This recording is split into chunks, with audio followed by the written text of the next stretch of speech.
On. Hi, Claire. Oh, Hi, Claire.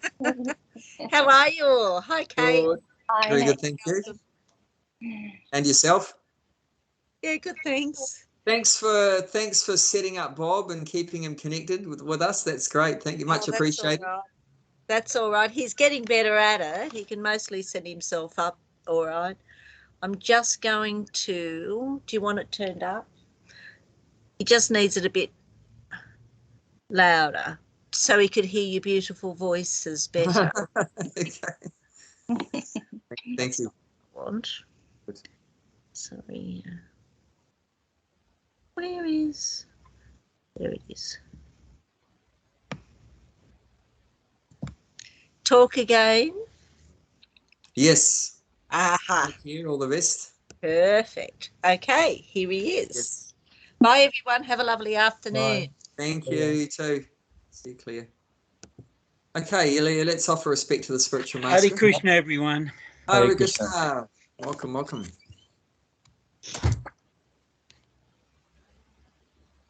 Om Jnanatimandasya Gananjana Shalakaya Chakshurmalatam Yaina Tasmai Sri Gurave Namaha. I was born the darkest ignorance, and my spiritual master has kindly opened my eyes with the torchlight of transcendental knowledge. I therefore offer my respectful obeisances unto his lotus feet. Okay, so we're continuing 6th chapter, entitled Dhyana Yoga, Yoga of Meditating. Text number 20 to 23. So yeah, we'll repeat this whole string of verses again, read the big long translation, and then continue the second paragraph where we left off. A lot of Sanskrit practice. That's very good. 6th chapter, text 20 to 23, 3.5 verses.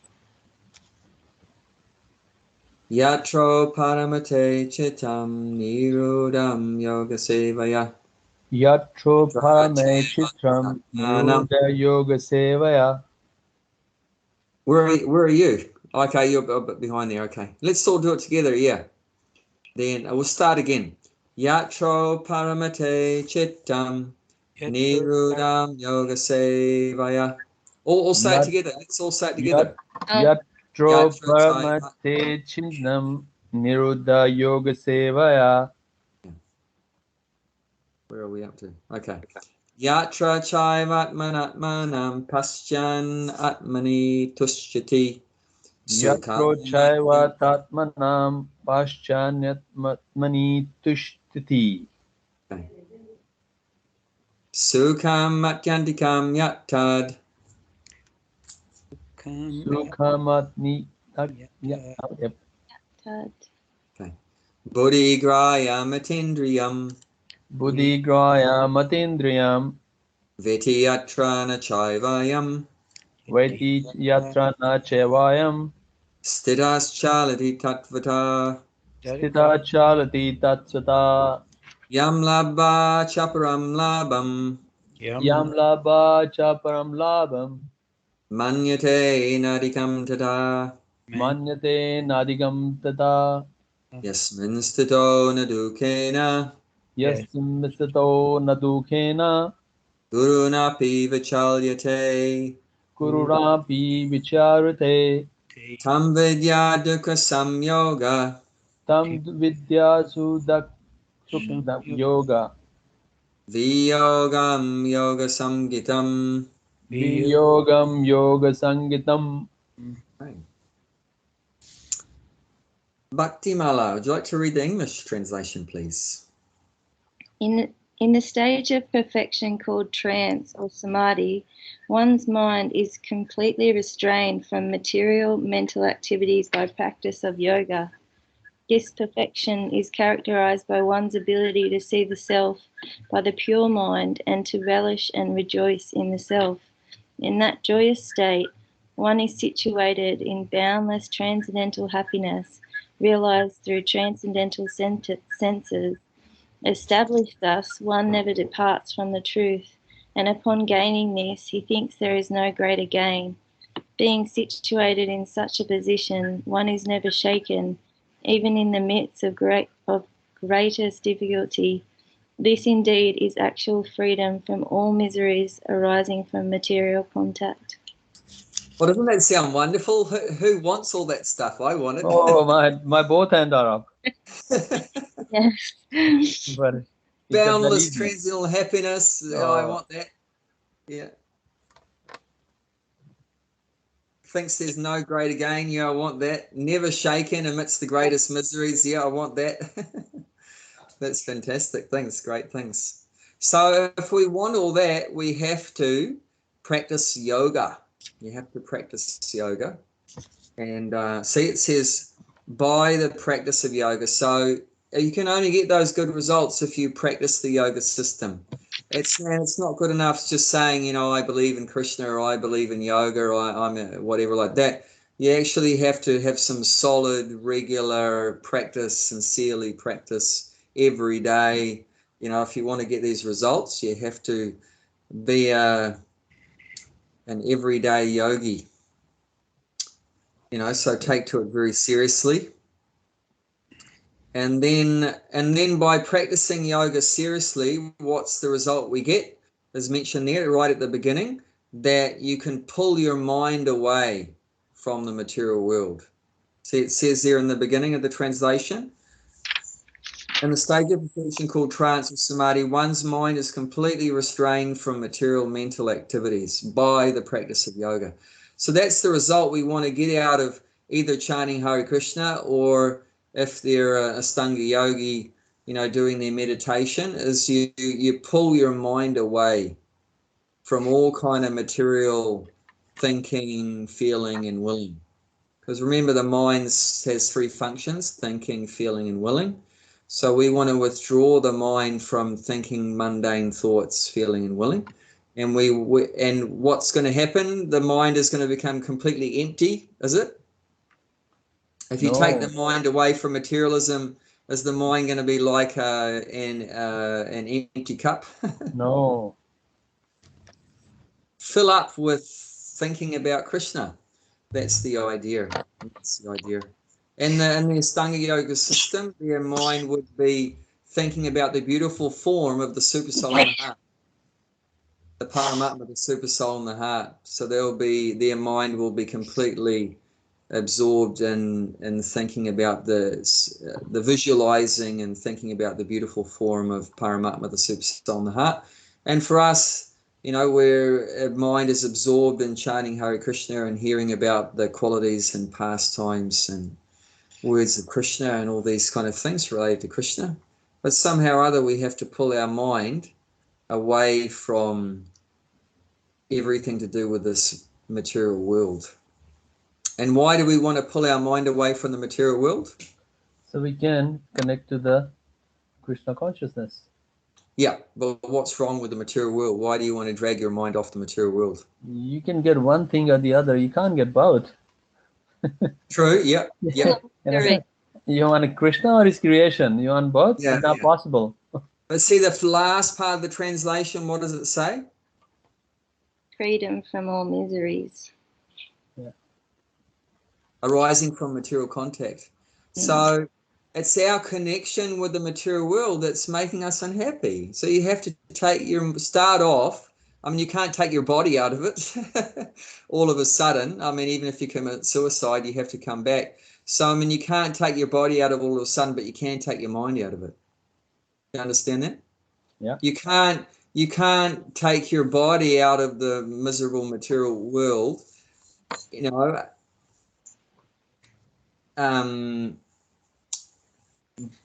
by your own efforts. That's up to the higher controllers, Krishna and the demigods and so forth, to move this body from one planet to another. But what we can do ourselves is we can take our mind away.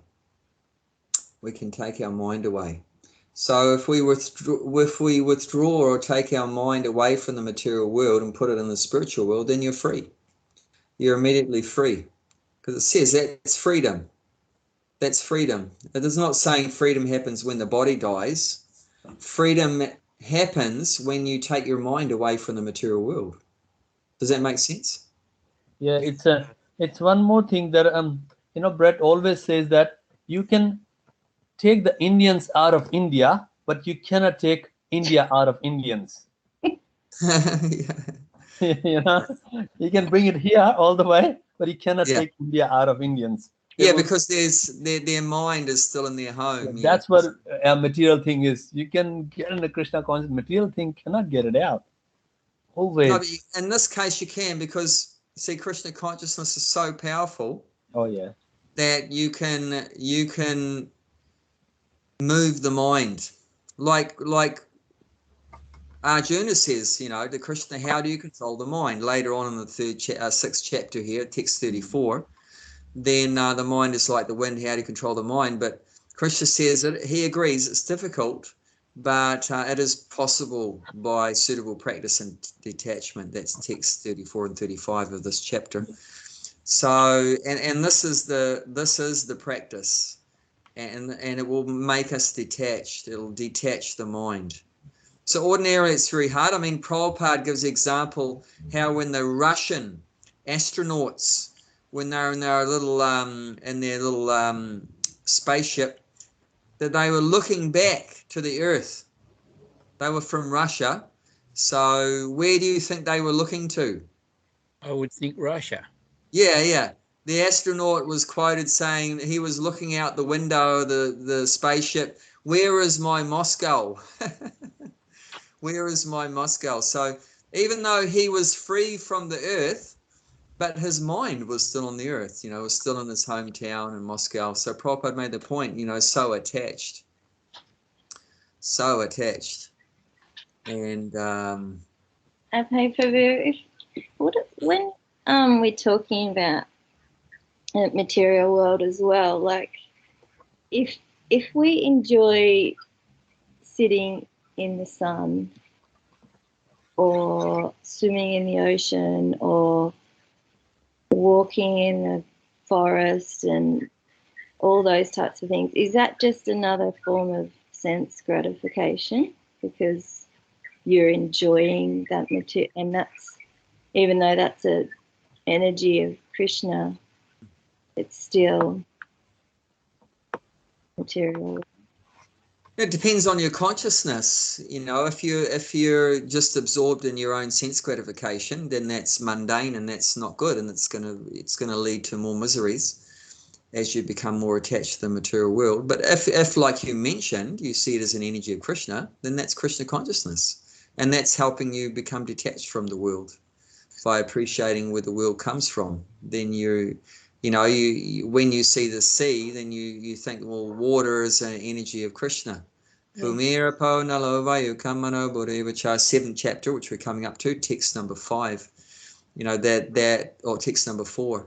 That it's an energy. Water is an energy of Krishna. So then you think, oh, this is Krishna's energy, and you think of Krishna. So then you're developing your attraction to Krishna. And without Krishna, there is no water. So definitely you like the water. Well, you have to appreciate Krishna. Otherwise, without Krishna, there isn't going to be any water. And sitting by the nice warm fire on a cold winter's night, then fire comes from Krishna. So you appreciate that. I mean, you enjoy eating, right? But you should think when you're eating, well, the only way I can digest my samosas and halava and gulab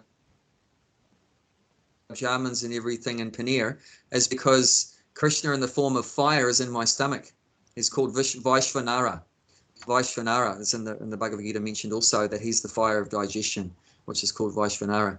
So you can't enjoy eating your nice prasadam without Krishna. So you think about Krishna when you're eating, when you're at the beach, when you're walking in the park, the trees, everything. These are different energies of Krishna. So if you connect whatever you're doing with Krishna, that's not Maya. Maya means you're thinking there's some situation that's not connected with Krishna. That's Maya. But if you remember Krishna, then you're not in Maya. That's in your original spiritual consciousness. That's you're liberated at that point. That's your normal condition of life. It's not a matter of whether you're in the material world or in the spiritual world, but it's a matter of what's your consciousness. Are you thinking about Krishna, or are you thinking about yourself and you've forgotten Krishna? Does that make sense? Yeah, thanks. So we don't tell people stay away from the beach. We say, no, go out to, actually in nature is much better because it's more easier to connect the dots when you're in nature.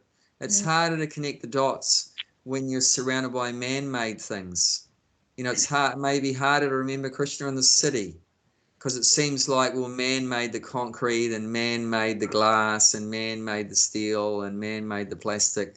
So, you know, how do you remember God? It seems like more difficult. Of course, even man-made things, they still come from God's energy, but it's just been, there's just a couple more steps there that it's been manipulated.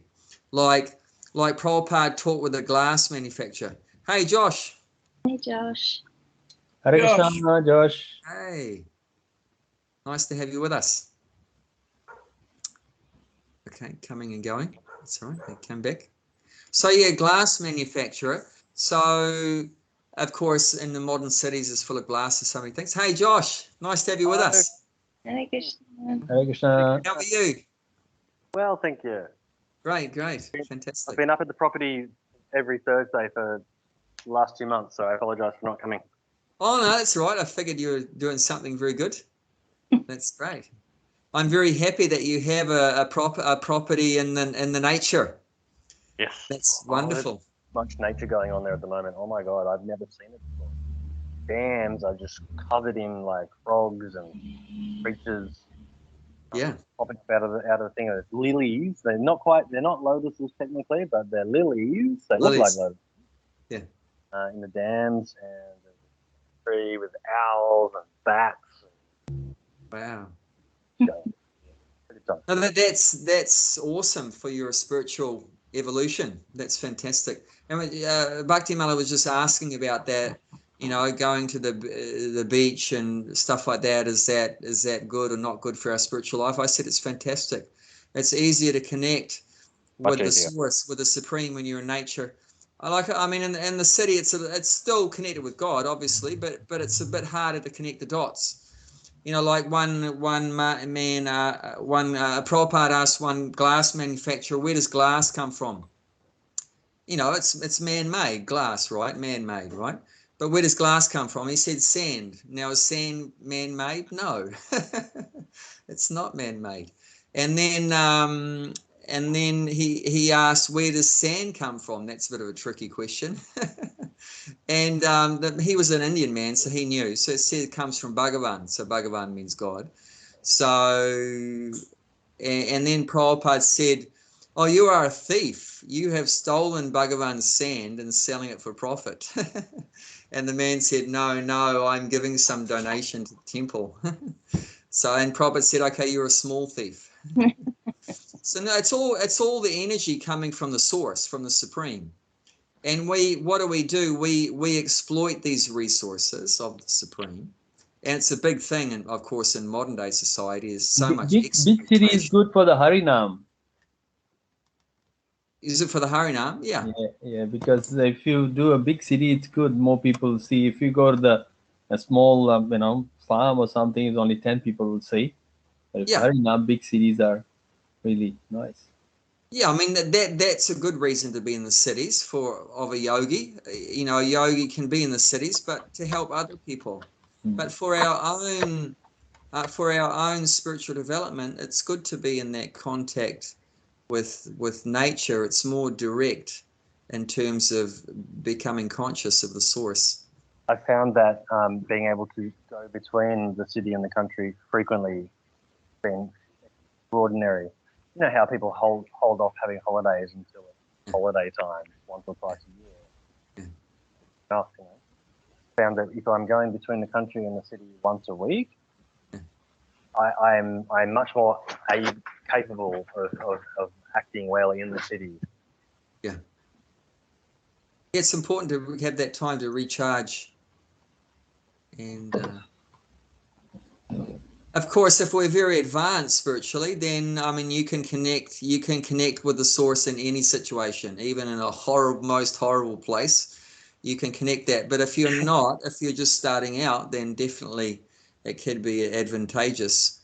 But there's no question it's better for the health of the body and the mind being in the country. There's no doubt about it. Fresh air and natural sunlight, and I mean the body's designed to work in that natural situation, not always under artificial light and air conditioned air and tampered with food and everything like that.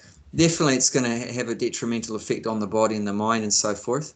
But I mean spiritually, you can, if you're an advanced yogi, you can connect everything with the source, even in the most horrible place. But at least some of the time, if we can have that contact with the a simple environment, will be good for us physically, mentally, spiritually. And then you can help others more. Then you can help people more if you're more charged up spiritually, like that, whenever possible. But I mean, whatever it is. I mean, like for example, if you're in lockdown and you can't go to where you want to be, well, then you just accept it, and you accept that.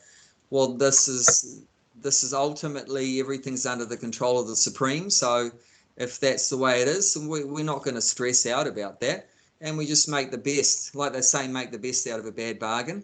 So you just try to do the best you can to develop your consciousness in any situation. And we see that. I mean, I know stories like in Russia of Hare Krishnas that were in concentration camps, psychiatric hospitals, they were imprisoned by the KGB or whatever like that. I mean, you have no choice. I mean, so you just try to be Krishna conscious in the psychiatric hospital. It's not the ideal environment, of course, to be in. And some of them were forced to be administered drugs and so many things. But I mean, we're not in control, so we often may realize that we're pretty helpless. And in modern day society, I'm sure people are realizing that maybe even more than usual, how helpless we are. I mean, whatever free choice we have, definitely we try to use it in the best way we can, but sometimes it's quite limited. And that's why it's often mentioned in the Vedas that we have minute free choice. We don't have unlimited free choice. We have minute free choice. So, like often what we find is that we don't have much choice over the situation we're in, is it? But we do have some choice over how we respond to the situation. Like if someone came into the room yelling and swearing and angry, you can either punch them in the face or you can do something else, so it's not like only one response.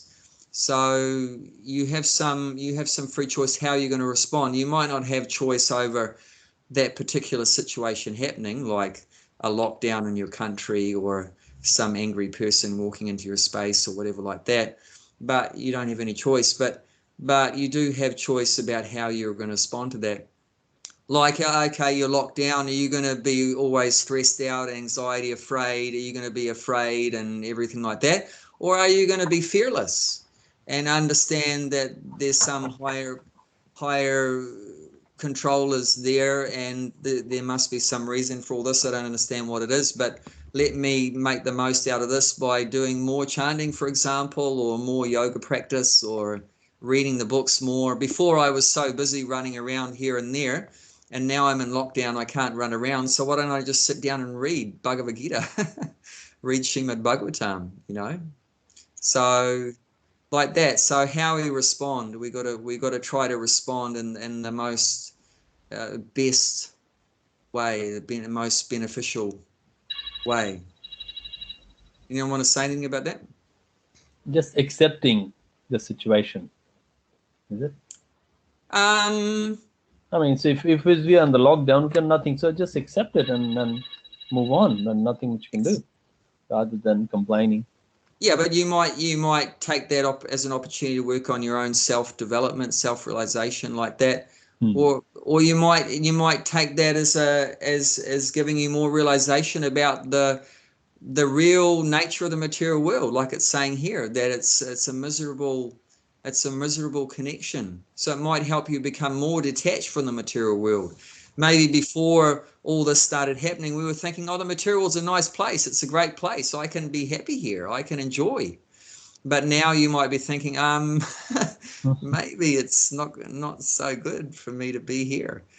Maybe the spiritual world is sounding more attractive day by day. I'm becoming more interested in finding out about the spiritual world now. The earth doesn't seem so good anymore, like that. So then that's a good thing. So that's very positive, that we get more impetus to progress in spiritual life. I mean, like I've mentioned that, the most serious Hare Krishnas were in Russia. Why? Because it was so miserable. In the communist time, there was so much oppression, everything. And what was the effect of that? The result, they became so serious.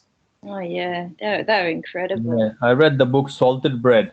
Yeah, I mean, that every day could be their last day. The KGB might knock on the door and it's all over. So when you picked up your beads, it was really Hare Krishna, Krishna, Krishna, Hare, just real serious. Yeah. Like now, we might be in Australia sitting in front of the TV and chanting, but that's not really how you're supposed to chant. All distracted and your mind's somewhere else and everything like that, and it's all comfortable and everything. But when it's really tough, then that could be a very good impetus to progress spiritually, like that. So where we're at, Josh, we're at chapter 6, text 20 to 23. That's 3.5 verses, 20 to 23. Beautiful meaning. Wow. It really makes you want to be a yogi when you read this. Freedom from all you need a lot of sacrifice. Reading is not going to get you yogi. In practice. No, but this is what awakens our faith, that, let's try it. Let's try the process. This sounds good. These are the kind of results I want. Freedom from all miseries, transcendental happiness, feel there's no more greater gain than this. These are the kind of things I want. Let me try to be a yogi. Material life's not offering me these things. It's not offering me these things. So we read the first paragraph last week, which was, it's good that Josh has turned up, because he knows a lot about this more than me. And it mentioned in the first paragraph that this yoga system was developed by Patanjali, and that it's mentioned that many people misinterpret these yoga sutras and he uses the word monism and monist. So that, like you have the game, right? Monopoly. That means mono means one. So mono means like you have, if a business has a monopoly, it means they've taken over, right? It's like, well, I suppose that would be Google or something, right? They're like a monopoly. There's no other competition or whatever like that. So there's only one place you can get the stuff from. So monism, or to be a monist, or monism means that's the idea is that ultimately there's only one energy. There's one all-pervading energy, and there's no variety. There's no personalities. That it's just all one energy. So that's so often many people they look at these Patanjali sutras and come out with a monist kind of conclusion that there's only one energy and there's no variety. But Prabhupada points out here that Patanjali talked about transcendental pleasure experienced through transcendental senses. Now, and a monist can't deal with that, because if everything's one, then there's no senses. So if there's no senses, how are you going to experience transcendental pleasure if you don't have transcendental senses? Because in a impersonal philosophy, there's no senses, there's no body, there's no form, there's no senses. So how can you have pleasure? Obviously, you can't have pain if you've got no senses, but you can't have pleasure also. So many people, they twist the sutras, the yoga sutras, in that impersonal way, even though the original author mentions that you can, if you advance in this yoga process, you can realize transcendental pleasure through transcendental senses. And that's also mentioned in this verse here. You want to say anything about that, Josh, or anyone else? Yeah, one of the 4 chapters, there's only 4 chapters in the Yoga Sutras, and the 3rd chapter is all about that. Pleasure. About all the transcendental pleasure, abilities, and all the stuff that comes from practice, and the way that it can be presented and used in life. Yeah. But like, only 4 chapters. You know, the first chapter is like cuts to the chase, explains it all. Then the second chapter, kind of a bit more instructional, right? So the second chapter is like, okay, well, seeing as though, you know, you read the first chapter and maybe you still don't know how to do it, here you go, here's all the basics. Then he's talking about asana, pranayama, dharana, all these kinds of things. You know? First chapter is just like, bam, this is what it's about. Most people just go, oh, gee, I don't know how to do that. The second chapter is about, all right, okay, so what you got to do is you got to, you know, do yama niyama, you got to do asana, niyama, you learn how to concentrate, this kind of thing. And that's where most people finish the Yoga Sutras, because that was already too hard. It was already too hard, you know. And chapter 3 and 4, chapter 3 is all about how you use transcendental senses and the transcendental mind. Yes. To do amazing things and have a very happy time. The 4th chapter is all about like totally cooked metaphysics. But the Westerners, you know, like I said, we get stuck at we get stuck halfway through. No one ever looked at the other one. Yeah. See, because we've been in this bodily concept of life for so long, it's very hard to go beyond that. We're so conditioned. Like we said, we're conditioned souls, right? So we're so conditioned to just the body. So, you know, we can handle talking about exercises and breathing because it's to the body, but you go start talking about things beyond the body and then you lose a lot of people because, you know, it's very hard for them to accommodate because that. There's no words. So many Sanskrit words. Sorry to interrupt you. There's so many Sanskrit words that they just don't have like a correlating meaning in English, you know. And so you can handle that for a while. Like you can read a book where there's a couple of special words that you don't quite understand, but as you get into like, you know, it's in English it's called a meditation, but in Indian it's a very different kind of meditation. But for English there's only one word, meditation. It's like a jnana, dhyana, shunya, so many. Is the best example. Meditation doesn't even have a Sanskrit word. I don't No. So broad in general. Like, what does meditation mean? It doesn't mean anything. Yeah, so it's difficult for a lot of people to comprehend these things. So, yeah, but we can see that Patanjali is talking about a personal philosophy. But a lot of people that following his writings, they've twisted it to make it impersonal, even though it goes against what he was saying. It doesn't match with what he was saying. But that's very common, and we see that everywhere. And that's just the effect of the time factor, Kala, that over time things get changed. And we see that even the Bhagavad Gita. That's why Prabhupada put it on the front here, right, as it is, because the Bhagavad Gita had been changed by so many people. I mean, there's more than 1,000 people, I think, that have commented on the Bhagavad Gita, Krishna's words 5,000 years ago, and they've changed. So many of them have changed it. So Prabhupada wrote as it is. So, and that happens everywhere. Christianity's been changed, and everything's, you know, and the Buddhism has been changed. Even modern day Buddhists, right? When Buddha came, the main principle he established was non-violence, ahimsa. But if you look at many modern day Buddhists, they eat anything. And then They Buddhism don't says that discriminate. statue worship, and they put the Buddha statue and worship. Yeah, so many things have been changed over time, and that's just the nature of time.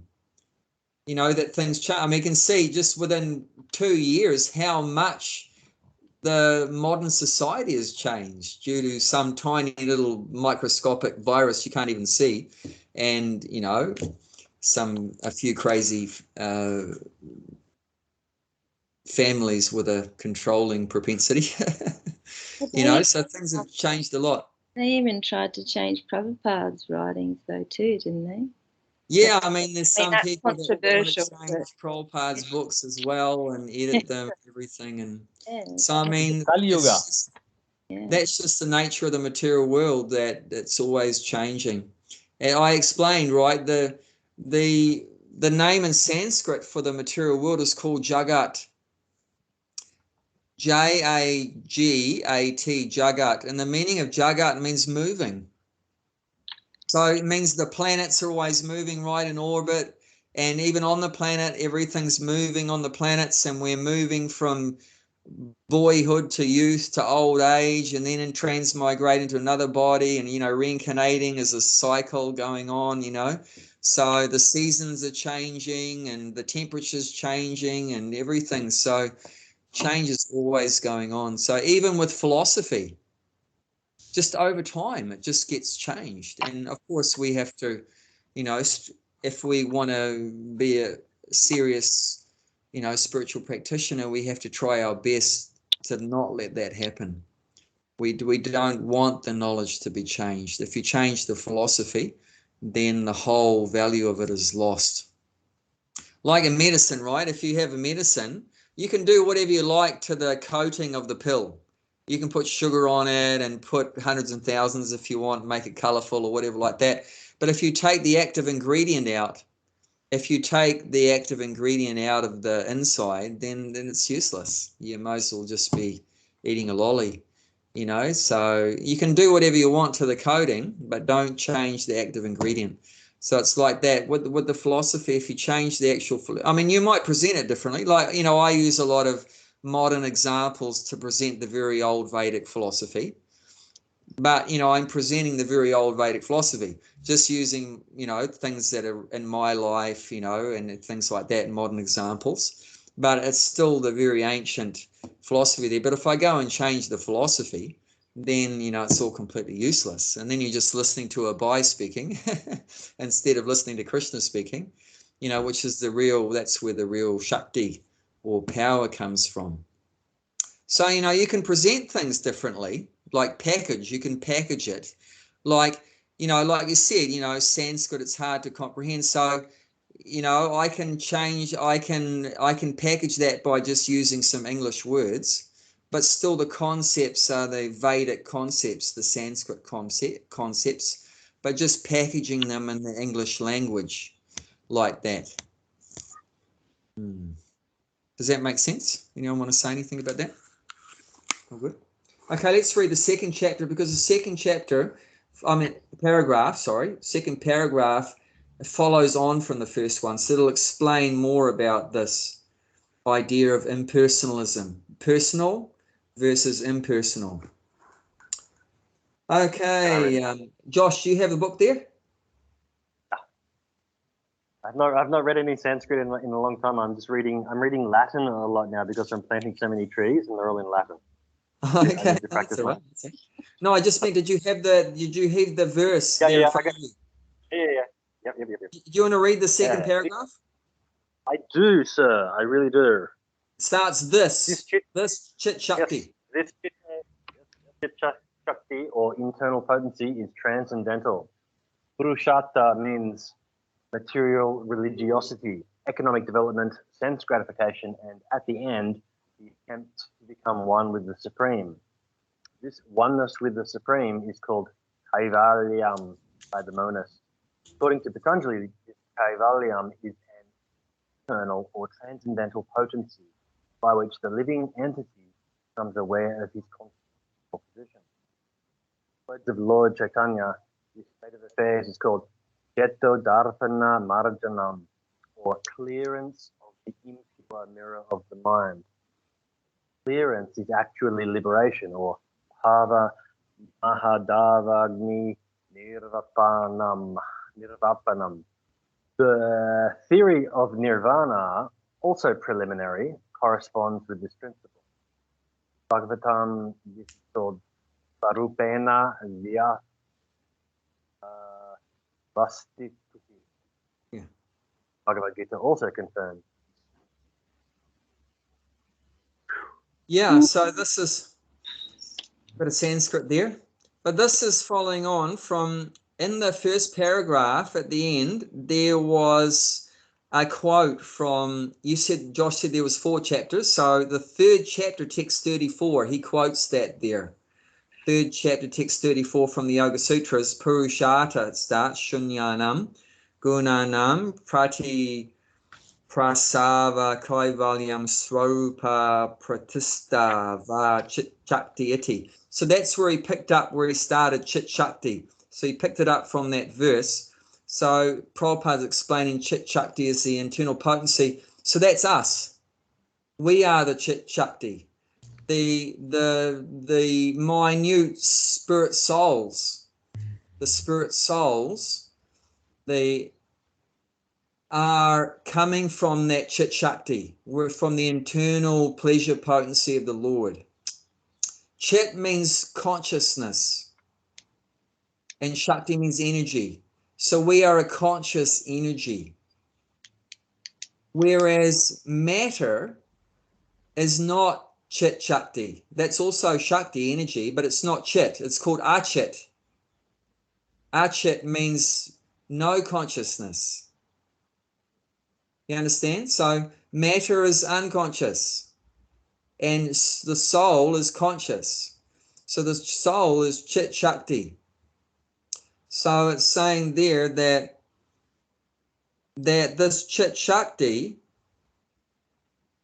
ultimately the goal is to get beyond religiosity, economic development, sense gratification, and ultimately oneness. So this is Purushata, means the 4 goals of human life. 4 goals. These are said to be the 4 goals of human life. Dharma, Artha, Kama, Moksha. This is called Purushata, the goals of human life. So that's 4 goals: religiosity, economic development, sense gratification, and liberation, or oneness. So the final one that's Kaivalya, or moksha, it's also known as liberation, or oneness. So where the disagreement is, what is this Kaivalya? So Kaivalya is this liberation or oneness that you merge with the Supreme and become nothing, or become one with everything, or that the oneness is that you go back to your original quality of being a conscious servant of the Supreme. And that's actually the real meaning of the word oneness. Not that actually you become one with everything, but there's a oneness in the quality that Krishna is eternal and we are eternal. So same. That Krishna's conscious and we are also conscious. That's the same. And Krishna is blissful and we are also blissful. That's the same. So you see, that's the oneness. And in Sanskrit, it's called Sat Chit Ananda. Sat Chit Ananda. Sat means eternal, Chit means conscious, and Ananda means blissful. So that is the oneness that the Vedas talk about, and that's the oneness that Patanjali is talking about. That's the oneness. So we are entering back into that spiritual existence, which is eternal, full of knowledge and full of bliss. So that's Kaivalya, according to what Patanjali was saying, and also all the Vedic acharyas teaches that. But however, that gets misinterpreted to mean oneness, meaning you merge with this all-pervading energy and there's no variety, no personalities there, no bliss, nothing. It's just nothingness or one with everything. But that's not actually the proper interpretation or understanding of what oneness is. Yes, the goal of life is oneness, but what is that oneness? That you go back into the spiritual existence, which is full of bliss and eternity and knowledge, and have loving relationships with other souls of the same quality. So qualitatively one, yes. But where we argue is that with the monists is that we're not quantitatively one. Qualitatively we're one, yes, Satchidananda, it's all the same. But quantity-wise, we're not one. There's a difference.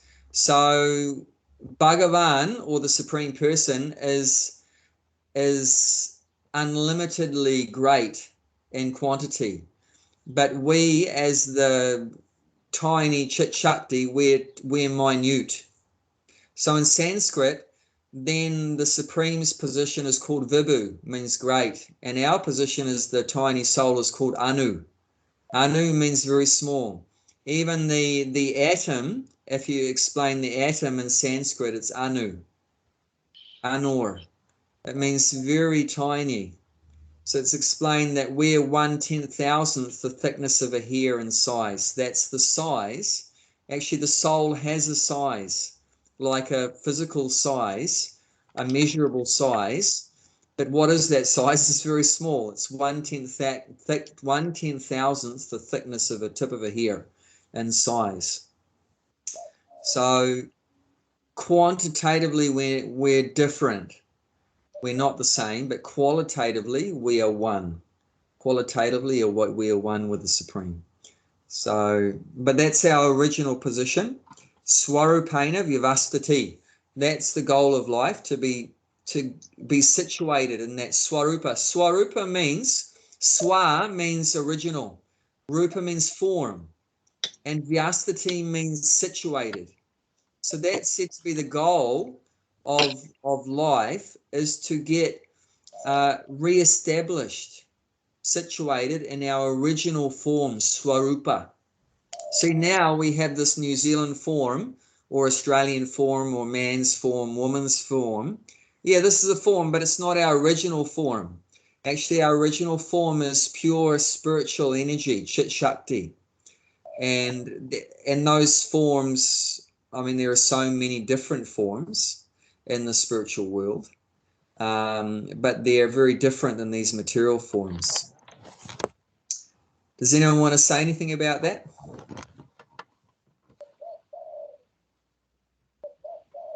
I would say, are they doing the Gita group on Saturday afternoons when you were in Newcastle? There was one session where I had a transcendental moment of understanding the word Svarupa. Sitting there looking at you, and I believe there was a picture behind you, or the deity to the arms. It took me a long time to forget that moment. Oh, thank you for sharing that. I'm glad I was able to be instrumental in you getting some higher realization. That's great. Yeah. That's all we can do. Try to be an instrument. But yeah, that according to the Vedas is the highest goal. Actually, the word for goal in the Vedas is called artha. Artha. So that means something of value. That means valuable, or a goal of something of value. Something that's useless if you're going to explain the word useless in Vedic Sanskrit language, what would you say? Anartha. Yes, you put an A in front of it. Anartha. Anartha means no value. It's useless. So a lot of modern day society's products are anarthas. And but something of real value, that's called artha. So so there's 4 things which are regarded as artha, and that's like it mentioned here: religiosity, economic development, sense gratification, and liberation. So these are different goals, and one goal leads to the other. Like how is religiosity, or you could say pious activity, punya, how does religiosity or pious activity lead to economic development? See if anyone can figure that out.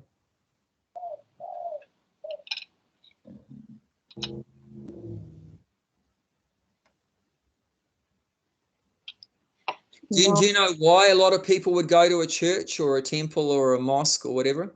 For giving a charity? They would pray for Money. More money. Money is sweeter than honey. And plus, they want to give it that as well, charity to the mosque. No, I know, but that's do you what know they do. why they want to give that money? What's their thinking? Or they That just want to if I give $100, then we'll get 1,000 back. I might get 1,000 back. You know, so that's what that would lead to economic development. Even it says right in the Bible, "Oh God, give us our daily bread." So that's economic development, right? You know, that you go and you pray for some food, whatever like that. So actually, you know, we're not in control, is what we've mentioned. We're helpless. So there are people that are in control. There's someone in control of the rain, right? His name's Indra. Someone in control of the wind, his name's Vayu. Someone's in control of the sea, his name's Varuna. Someone's in control of the sun, his name's Surya. And then there's a supreme controller, Krishna, right? So there's so many controllers. There's, you know, one supreme controller, but there's 33 million devatas, which means demigods, and they all control different aspects. One controls your hand coming and scratching your head. One controls your eyes blinking, like that. There's these different personalities control different aspects. And you have that, like in Aboriginal culture, they have that too. There's a person in control of the mountains and the forests and the rivers, and in Maori culture in New Zealand, it's the same thing. There's different people that control. One controls the earth, one controls the sky, you know, the different things. So all the ancient cultures, they all had that. There's different controllers of nature. So it makes sense, you know, you try to please them. You offer some prayers, give them something, some food, whatever, give them a gift.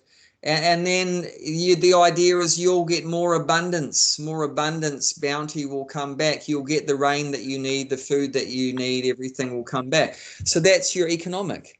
That's how you sort out your economic. Of course, then wonderful science came along in the last couple 100 years. It said, no need to go to the church, guys. No need to go to the church and pray for bread. We'll produce it from the factory. We'll produce it from the factory. The guys didn't connect the dots, though, that where does the factory get it from? You still got to get it from nature. Like I said, with the glass come from sand, right? You know, so you still haven't managed to get free from that. But a lot of people have abandoned going to and having any kind of pious kind of activities or religious activities. Instead, we go to science to get our economic development. But we see that sometimes the economic development like now is not going very well, you know.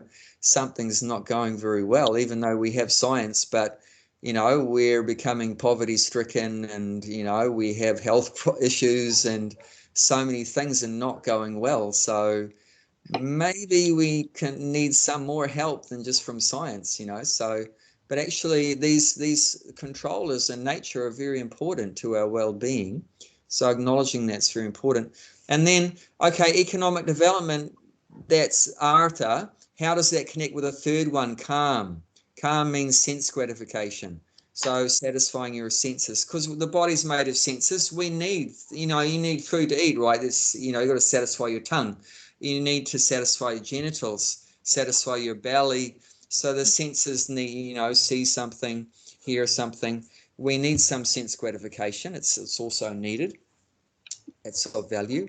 So obviously to get sense gratification, you need some wealth, you know, so whether it's money or gold or whatever, food or whatever, some kind of wealth. To satisfy your senses, you need economic development. So they're connected, right? From pious activities to religious activities, you get economic development. From economic development, then you can satisfy your senses. And then after satisfying the senses, liberation. Now that seems like a big gap. How did you go from sex, drugs, and rock and roll, satisfying your senses, to getting liberated? The idea is that after you've satisfied your senses, you realize that you can never be satisfied from satisfying your senses. Does that make sense? You eat and eat and eat and eat, sex, and sleep and enjoy, make money, spend money, get clothes, get a nice house, get a nice car. And eventually after doing that repeatedly again and again and again, what do you finally realize? You can't satisfy them. I'm not satisfied. This is not making me happy. And then you start to become detached from the material world.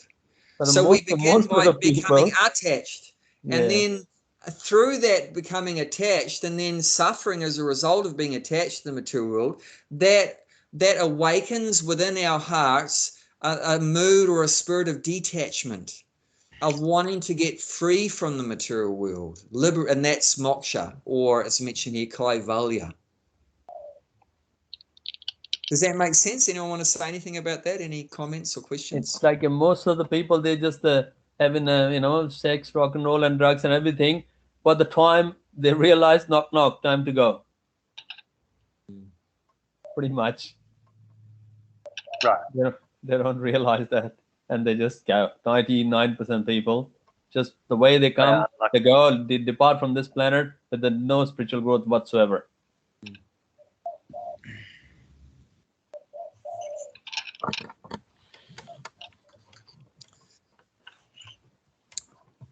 But then, so this was presented throughout the Vedas. There's 4 goals of human life. But then Lord Chaitanya came along 500 years ago and he said there's a 5th goal.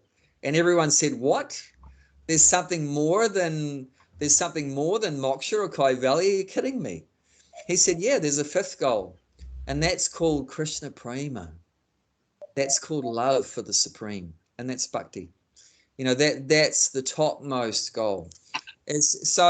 Because kaivalya, basically the idea was that, you know, that you're suffering in the material world. Let's get out of that. Let's get out of the material world. Let's free ourselves. Nirvana, let's get out of this material world. Okay, you're not suffering anymore, but what's positive about that? Is there anything positive about getting free from suffering? Oh, that's great. I mean, sure, we don't want to suffer. Let's get free from that. But okay, you're free from suffering. Now what? Are you satisfied just by a cessation of suffering? Is that what the Chit Shakti is going to completely satisfy the Chit Shakti, by not having any more suffering? Okay, you've got no negative things in your life, but is there anything positive? Come on, there must be something positive. Okay, there's no more old age, no more disease, no more COVID, no more death. Okay, that's fantastic. But then? Well, it's not gonna possible. When you're saying it's not possible.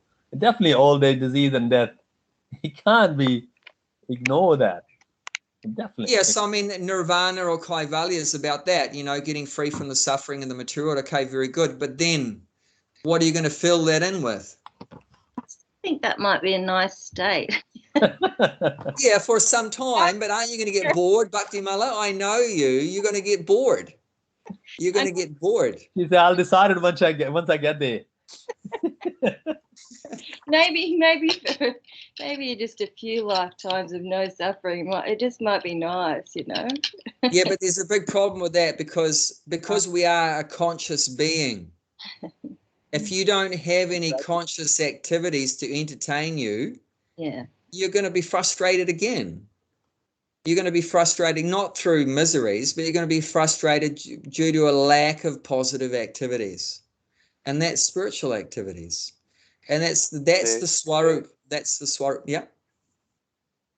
So this is the tragedy. This is the mistake of the impersonalists and the transcendentalists, and it is a tragedy because people are so beaten down by Kali Yuga that they will be satisfied, or they think they'll be satisfied with just a lack of suffering.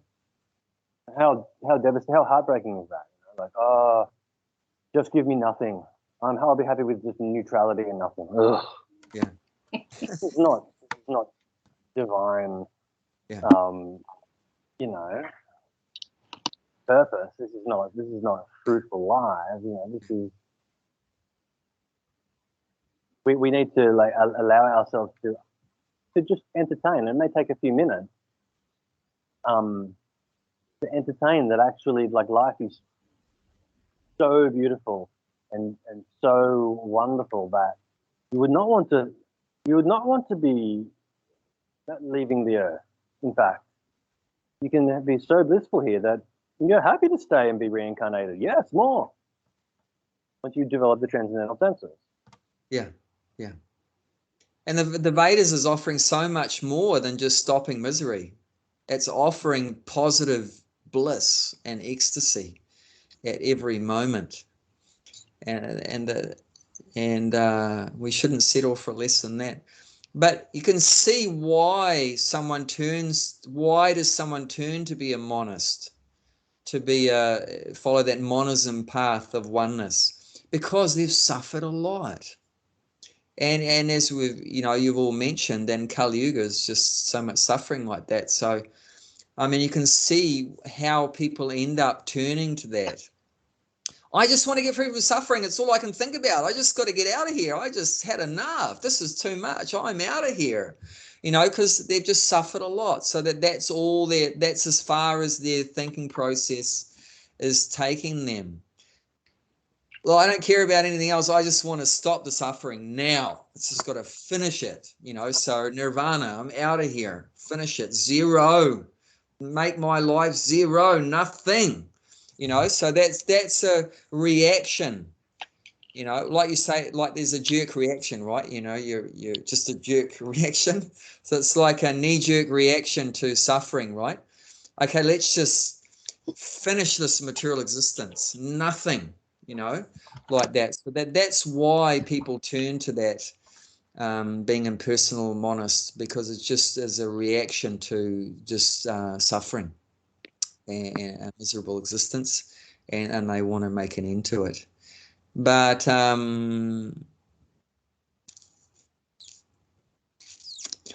so that's actually not very desirable to get to that point where the suffering has got just too extreme. And if there's too much enjoyment in your consciousness, it's very hard to take the spiritual life to bhakti. It's very hard. Or a genuine Ashtanga yogi, or whatever, whichever yoga path, it's very hard. If on one side, there's just fully conscious of I want to enjoy the senses and everything like that, but on the other side of the spectrum is just suffering. So both sides of the spectrum, full enjoyment, which is called bhoga, or full renunciation, that's called tyaga, that both of them are not favorable for bhakti or a genuine spiritual practice. Where you want to be is in the middle somewhere, that you're not trying to enjoy too much and you're not suffering too much, because either extreme is not very favorable for our, spiritual development. Because one side, when you're trying to get into enjoyment, the result is you become too materially attached. And the other side of suffering too much, you become too materially detached. So both sides, whether you're very attached or very detached, both of them have what effect on the heart? What does that do to your heart if you are very attached materially, or very detached materially, what is that going to do to your heart? Pumping fast. Pumping fast. Yeah, No. blood pumping fast. It's going to, as Jointy said from downstairs, it's going to make you stone-hearted. It's going to make your heart very hard. It's going to make the heart very hard. And to progress in spiritual life, the heart needs to be soft. The heart needs to be soft. If the heart becomes very hard, then it's not going to be favorable for spiritual Balance. progress. Means then, you know, heart, it means not open to relationships. Not open to relationships, spiritual relationships, between the soul and the Supreme Soul. You know, the heart is going to become very hard. This Vedas says steel framed. The heart which does not melt on hearing and chanting the holy name of the Lord is steel framed. So yeah, too much materially attached makes very hard, and too materially detached. I mean, I've seen crazy images, like, you know, you see thousands of people, like in China or whatever, bicycling to work, and one of them falls off the bike. And do you know what all the rest do? Yeah, they fall too, one after the other. No. Keep So riding. you have one next to each other. You know the bike race in France, one falls and all the fall. My Oh, guess that is they may be keep there. riding. But most of them keep riding. They don't care. So the heart becomes very hard. It's so attached. You know, the main thing is the economic development. Just got to get to work so I can satisfy my senses. You know, so you just become, if too much attached, and you just see people become hard-hearted. And too materially detached, also they've suffered too much. Then also they close off. They can't relate to anyone. They don't want to talk to anyone, don't want to get close to anyone, you know, don't want to listen to anyone. You know, so both sides makes it very unfavorable. But if you're in the So Krishna consciousness, you cannot be associated with the outside Krishna consciousness, because you be having a bad association. no, you can, but you just try to give them the spiritual consciousness. Don't take on their material consciousness. Otherwise, if you can't associate with anyone, then it makes it not practical philosophy. You can associate Because with you the can't go to Krishna the consciousness. supermarket, you can't go to the petrol station, you can't go to work, you can't see, you know, it's not practical. So the rule is you try to give them, you know, the higher consciousness. Don't take on the lower consciousness. And how that's going to work is that you won't take on the lower consciousness if you're satisfied with your consciousness, with your spiritual consciousness. If you're satisfied Can't with you that, lead then by you're not going to get example? infected. What's that? I said, wouldn't it be lead by example? Definitely lead by example.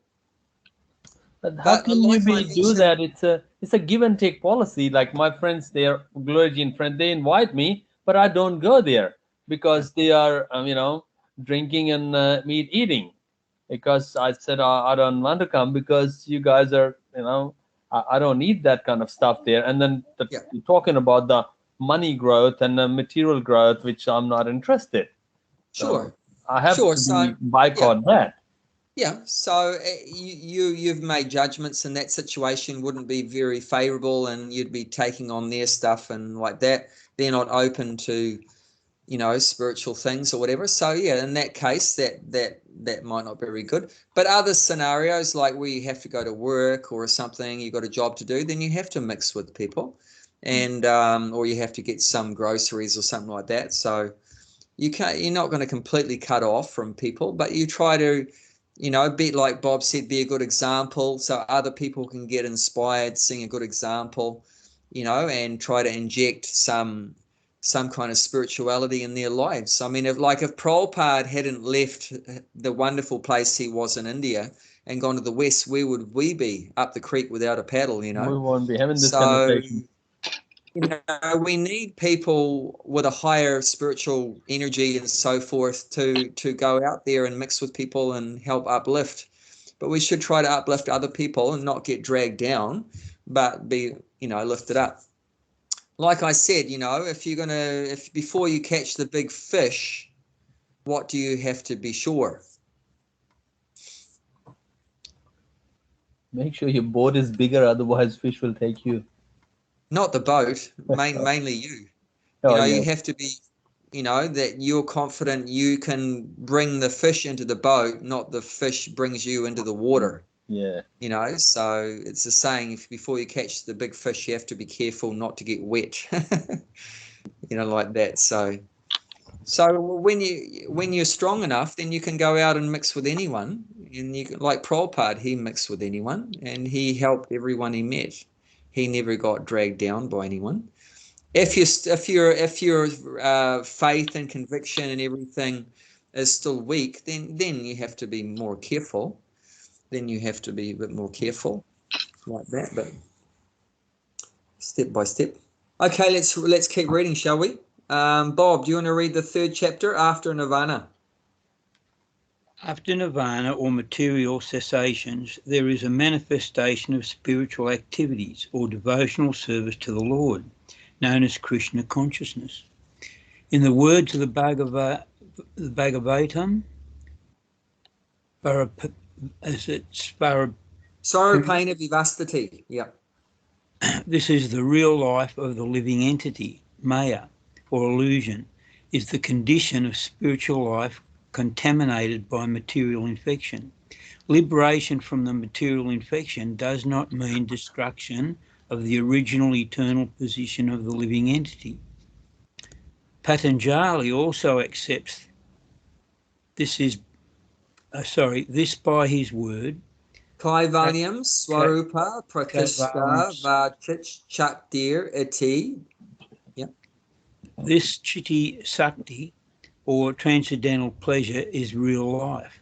This is confirmed in the Vedanta Sutra. As I'm reading a little bit in the dark here, as Dhananda Maya Vyasat. This natural transcendental pleasure is the ultimate goal of yoga and is easily achieved by execution of devotional service or bhakti yoga. Bhakti yoga will be vividly described in the 7th chapter of the Bhagavad Gita. Yeah, that's all pretty straightforward. Let's keep reading. Does anyone have any questions about that? So just basically saying after this material existence is finished, that's not all. That doesn't mean our existence is all over. When we're out of this material world, that means when the real life begins, when our blissful spiritual existence and our original form continues there. Anyone want to say anything about that paragraph? Any questions from that or any comments about that? Maya, I mean, see, that's another big misunderstanding people have. People think that this material world is Maya. No, the material world is not Maya. It's our forgetfulness of the spiritual existence that's Maya. It's not that the material world is unreal or doesn't exist. This is also spiritual energy, but we've forgotten its relationship, its connection with the source. That is the Maya. So it's not that money is Maya. Catty. Hello, Catty.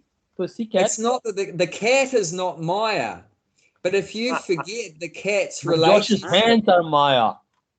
if it's not that woman are Maya or the man is Maya or money is Maya. Like, I'll give you an example. It said the love of money is the root of all evils.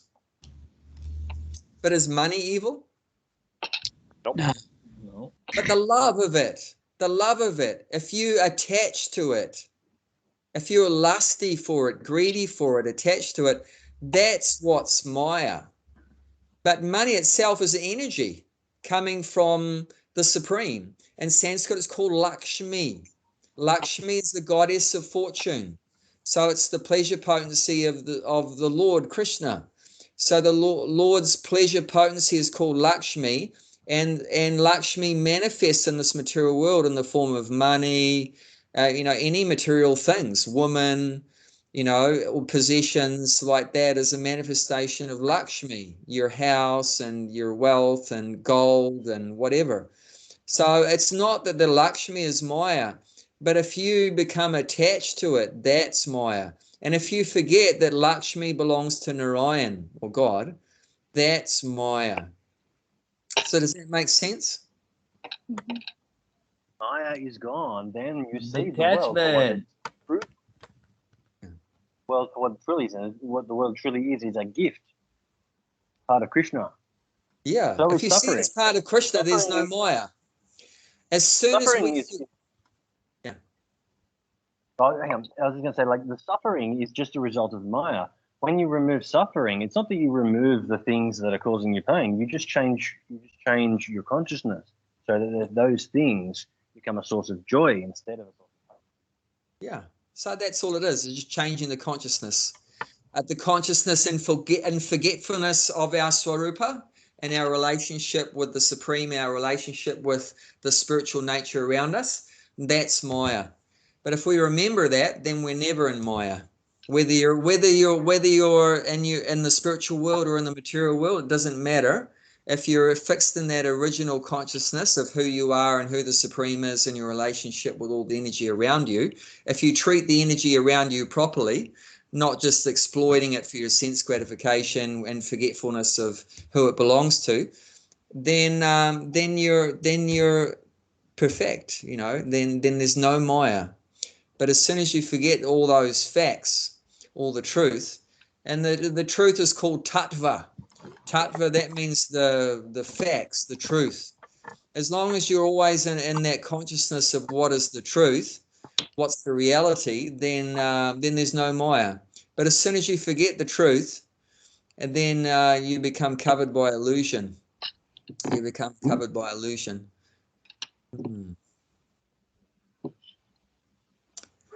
Okay, all good. We can go on. We can get in another paragraph. Okay, Mr. Gulshan. In the yoga system, as described in the chapter, there are two kinds of samadhis. It's called Samparatanda Samadhi and Asamparata Samadhi. When one becomes situated in the transcendental position of the various philosophical researchers, he is said to have achieved in Samprajanta Samadhi. In the Samprajanta Samadhi, there is no longer any connection with the mundane pleasure, for one is then a transcendental to all sort of happiness derived from the senses. When the yogi is once situated in that transcendental position, he is never shaken from it. Unless the yogi is able to reach this position, he is unsuccessful.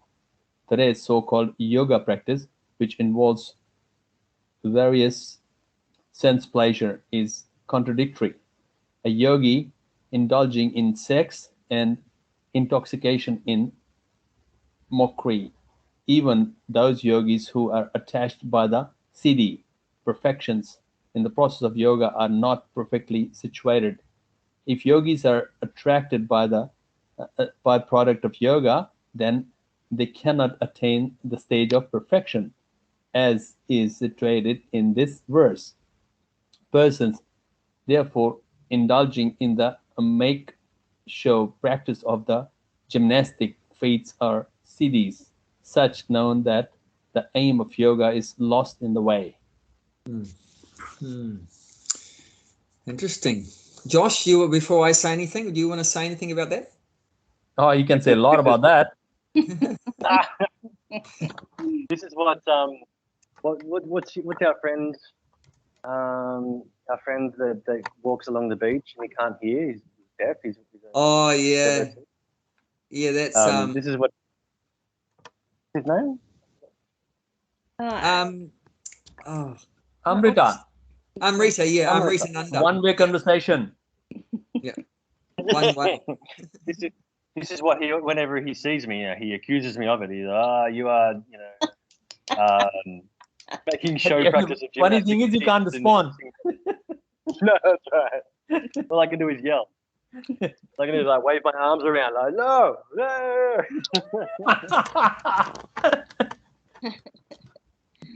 I don't actually think he's deaf. I think it's a preaching tool because he just goes out and talks. And No, it's a frustrating tool. Other person get frustrated. I don't talk to him. No, he is. He is seriously deaf because even his wife and child have a hard time with him. Oh, with a wife, if he do that with a wife, that's okay. Well, he's also forgetful, because it's like he sees me like once a year, and every time he's like seeing me for the first time. I go, yeah, mate, we've already had this conversation. Yeah, I know. But I think it's a good point in that paragraph of the commentary about a yogi indulging in sex and intoxication is a mockery. Talking about like attraction to the cities.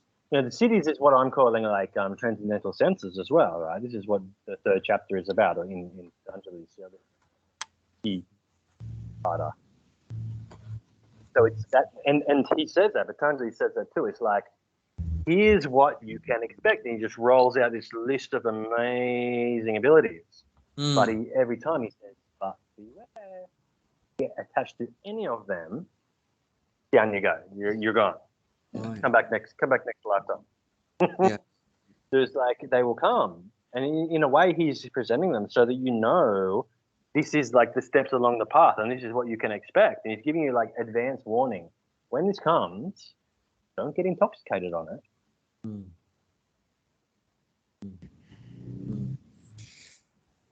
Yeah, so these are actually these cities, which means perfection. The word city means perfection, and there's 8 of them in number. It's called Asta cities,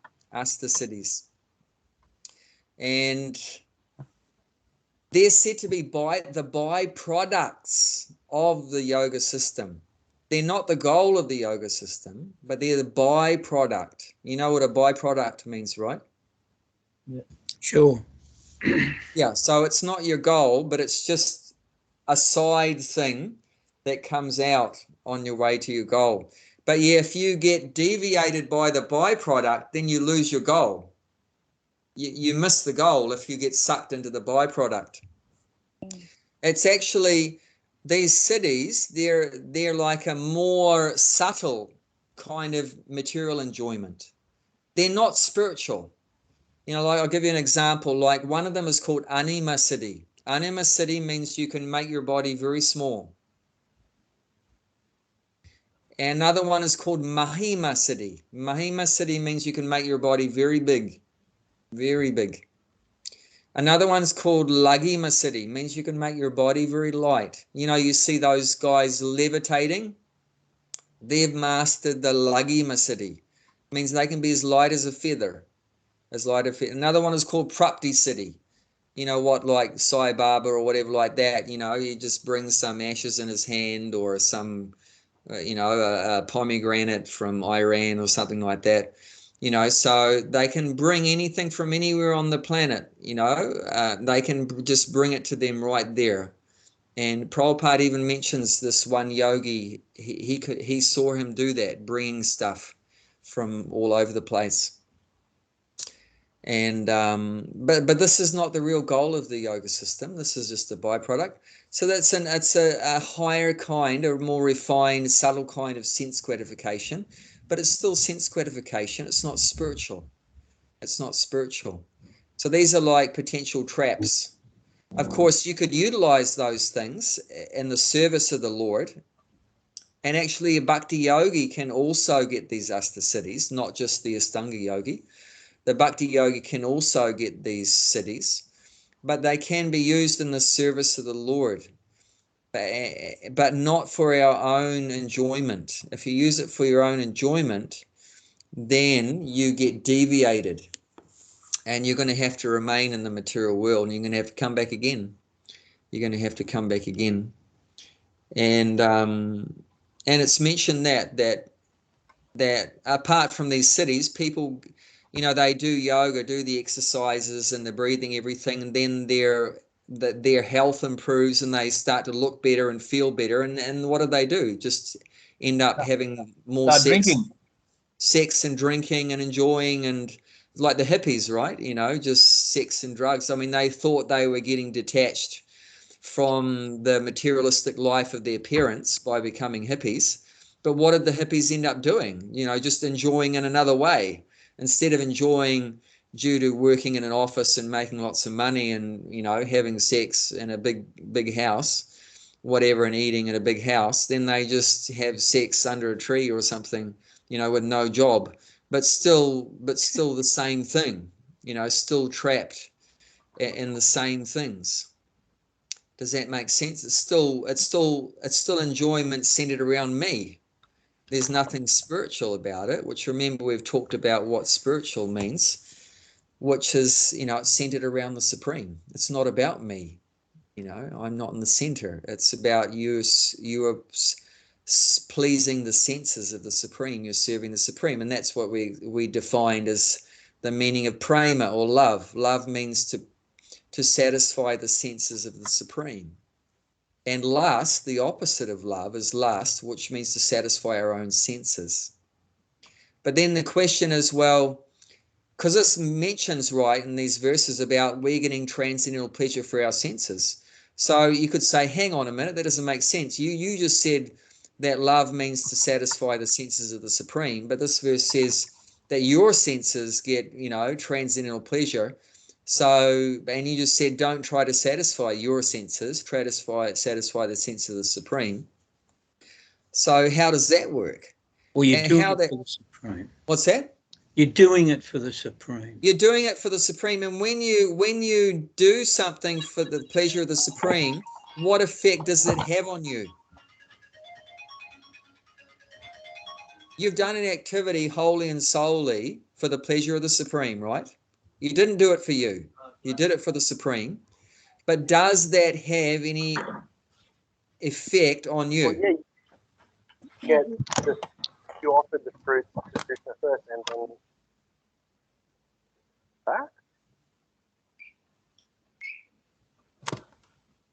Something like that? Like you have the akama, yeah, you have the action without any desire for, yeah, without any desire. Akarma means you have no desire for enjoyment. That's akarma. So Krishna reciprocates back. Yeah, that's what love means, right? Say, you know, I'm doing something for Krishna and I'm not thinking about myself at all. Just do this for Krishna. And then what's Krishna thinking? Thank you so much. That's so nice. Now I want to do something for you. And that's what love is, give and take, right? Love is love one way or two way? No, it's two way. Two ways. So two ways, you know, give and take, right? So now I give to Krishna and he accepts it. And then Krishna gives to me and I accept it. And when Krishna gives to you, is that just a few drops of pleasure? Oh no, it's an ocean. That's like buckets. You know, it's like you can't handle it. You know, therefore in Sanskrit it said, Anandam Buddhi Vardhanam Pradipadam Purnamrita Svadanam Savatmasna Paramparam Vijayate Sri Krishna Sankirtanam, that it's an ever increasing ocean of bliss which is bathing the self. You're bathing the self in an ever increasing ocean of bliss. And that's the result of serving the Supreme through chanting or through whatever way that we're serving. And then the Lord reciprocates. And also another factor is, what is the nature of the soul? We're my mavampsho jivagaloke, means we're part and parcel of the Supreme. We try to understand this. We're part of Krishna. We're not separate from Krishna at all. But we're part of Krishna, like your finger, right, is part of your body. Now, if your hand puts food in the body, right, the hand is not taking the food directly, right? You understand? The hand is not taking food directly, but it's giving the food, surrendering the food to the whole body. When the food is surrendering to the whole body, then does the hand get anything out of it? Yeah, hand get energy. Yeah. The part gives to the whole, then the whole gives it to the part. Does that make sense? Can the part give it to the part? Can No. the hand give to the hand? No. No. You try putting food directly into the hand. It's not going to work. The part can't give to the part. This part's not going to get anything. The part gives to the whole. Then the whole gives to the part. Does that make sense? When we give to Krishna, then Krishna gives to us. But when he gives to us, that's more than what we gave. Does that make sense? Yeah. There's one pastime in Krishna's pastimes 5,000 years ago. One fruit seller. Krishna wanted some fruits. He was in a childlike form and he was carrying grains to give to the fruit seller because it was a barter system, right? Grains in exchange for fruits. But because he was playing the role of a small child, all the grains fell out of his hands. So by the time he reached the fruit seller, he had nothing to give. But the fruit seller was so enamored by how beautiful Krishna was, the fruit seller gave all the fruits in Krishna's hands. And Krishna walked away very happy. He got the fruits that he wanted. And then, materially speaking, that lady, she lost out, right? She gave away some fruits, didn't get anything. But did she lose? No, because she looked at her basket. Do you know what was in her basket? Probably full. Full of jewels. She gave fruits to Krishna and Krishna gave her jewels. So that's the way it works. You don't lose anything by giving service to the Supreme. You gain, so much more. And it's natural because we're part of the Supreme. It's natural because that's the way love works. You give without expecting anything in return. Definitely. If you expect something in return, that's business. It's not love anymore. Good example that when the farmer give it a handful of seeds and the tons of crops will come. Yeah. Krishna. Yeah. Abhay, I have to finish up. I'm sorry. No, you can't. No, we're over time. Hari Bol to You get all. paid for the See you overtime. next Thursday, Bob. and thank you Yes. again, Abhay. Pleasure. Overtime, 2.5 times. See ya. I'll see you tomorrow, Bhakti. Yeah. And Josh, you take care. When are you gonna see me, Thanks. Bobby? Mate, anytime after the 11th. Okay. Soon to as see you. Ciao, Okay, ciao. so we won't bring up anything more, but does anyone want to say anything about that? No, you are delicious. You are wonderful. Thank you so much. Yeah, it's honesty. You can't eat me. It's my emotions. It's my feelings. Actually, it said that the great devotees they eat through the ears. That's called karnamrita. Karna means the ears. Karnamrita, Karnamrita, yeah. Amrit means nectar. Yeah. So they take in nectar, food like nectar, in through the ears by hearing the spiritual topics. What text is this? Oh, What's that? Spiritual topics. Okay. Through spiritual topics, yeah. They relishing, they're like eating. They're relishing the spiritual topics. Wonderful. Thank you very much for knowledge. To be heading to Bhakti Tree. Yes. Okay. Hare Krishna. You might see more of me because now that lockdown is finishing, my freedoms drop down. Like I'm in lockdown, I am free. I can be on the property. I can do whatever I want because my yoga teaching is all on the computer, so I can be anywhere in the world. Okay. But now the lockdown is finishing, paradoxically, Yeah. I have to stay in Newcastle.